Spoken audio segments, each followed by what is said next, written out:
राम राम सारे किसान साथियों इंदिरा गांधी नीर परियोजना बाजार में स्वागत है। तो साथियों आज आप चर्चा करने आ रहे हैं सरसों के अंदर रुखड़िया मृगंजा फसल है बा लगातार किसाना ने मात देने ला रही है, क्योंकि पिछले 2 या 3 वर्षा के अंदर जो रुखड़ी और मृगंजा की समस्या है बा सरसों के अंदर लगातार है बा ज़्यादा देखने मिले है।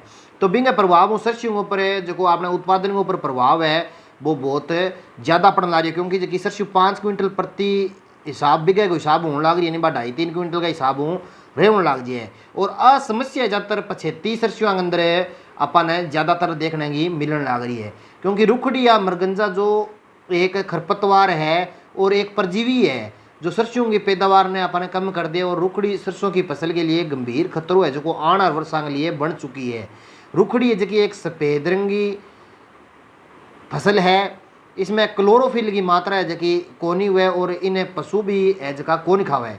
तो जय अगर अपने खेत के अंदर आप फसल या रुखड़ी या मरगंजा फसल पर प्रभावित करे तो वो उत्पादन पर पूरा प्रसव है जो पड़ जाए। तो किसान साथियों बात करा हमारा रुखड़ी का सरसों के ऊपर प्रभाव है जगह के पड़े है, क्योंकि मरगंजा और रुखड़ी का प्रभाव है जगह सरसों के ऊपर बहुत ज़्यादा पड़ा है। किसान भाइयों सरसों की खेती पर रुखड़ी खरपतवार का बहुत अधिक प्रभाव पड़ता है। ये खरपतवार मिट्टी में मौजूद नमी और पोषक तत्वों को पूरी तरह चूस लेता है, जिसके कारण फसल में नमी और पोषक तत्वों की कमी हो जाती है, जिसका सीधा असर फसल के उत्पादन पर दिखाई देता है। यह खरपतवार सरसों के उत्पादन को 50% तक कम कर सकता है।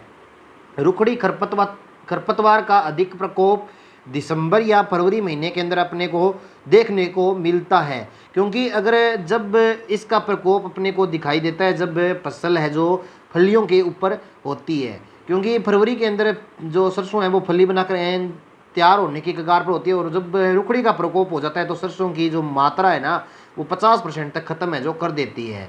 तो इसलिए ये खरपतवार अगर सरसों के अंदर हो जाए तो अपनी सरसों की फसल है जो आधी है जो चौपट हो जाती है, 50% उत्पादन है वो कम हो जाता है।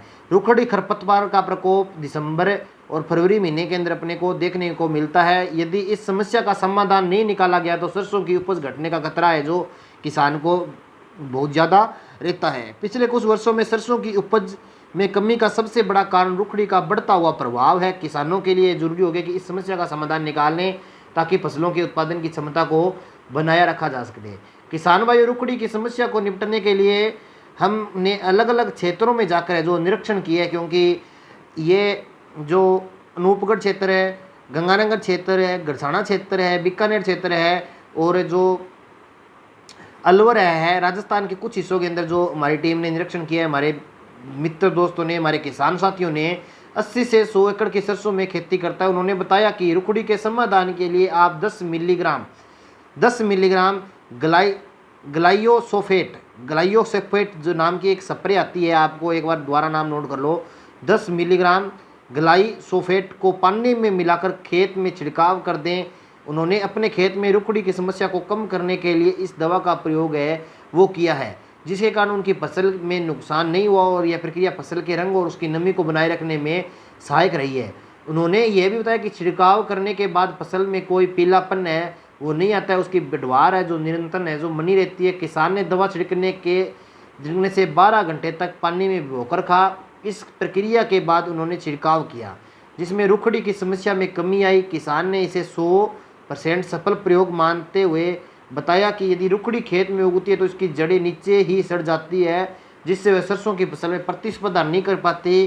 किसान ने सुझाव दिया कि सरसों की फसल में सिंचाई के इस समय दवा का उपयोग किया जाए। मात्र 5 से 6 मिलीमीटर प्रति टंकी की मात्रा में ग्लाइफोसेट दवाई जाइटोनोमिक सुरक्षा का प्रयोग कर रुखड़ी पर नियंत्रण पाया जा सकता है। इस उपाय को अपनाकर किसान अपनी सरसों की फसल को सुरक्षित रख सकते हैं और बेहतर उत्पादन प्राप्त कर सकते हैं। रुखड़ी और मरगंजा की समस्या से निपटने के लिए उचित दवा का प्रयोग बेहद प्रभावी हो सकता है। यदि किसान इस विधि को अपनाते हैं और खेती की सुरक्षा रख सकते हैं तो आर्थिक नुकसान से बच भी सकते हैं। अगर आपको ये जानकारी अच्छी लगे तो इसे साझा अवश्य करें। और जो हमारे द्वारा जानकारी है वो सार्वजनिक स्रोतों से प्राप्त की गई है।